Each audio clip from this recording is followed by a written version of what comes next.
Dans une famille, il y avait un homme très puissant. Un homme qui possédait un serpent spirituel.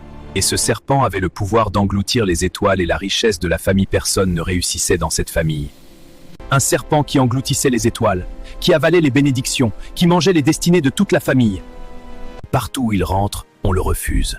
Bonjour, je cherche du travail. Désolé, nous n'avons pas de poste. Dramatique. Bonjour, je viens pour le poste. Désolé, c'est déjà pris. Encore un refus. Partout on le refuse. Chaque fois qu'un membre voulait réussir, chaque fois qu'un projet commençait à briller, le serpent avalait cette étoile. Personne ne pouvait prospérer.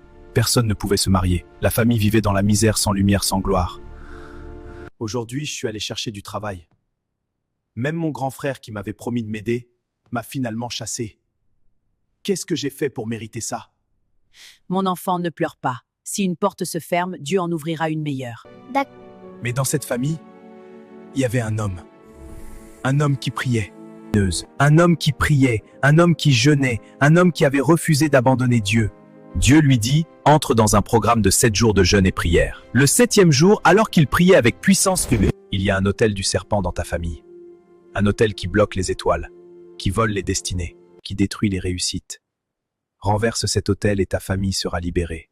Je suis le Dieu d'Abraham, d'Isaac et de Jacob. Alors l'homme se leva avec autorité. Il attaqua l'autel du serpent. Il pria avec intensité. Il brisa, il renversa, il détruisit l'autel ancien.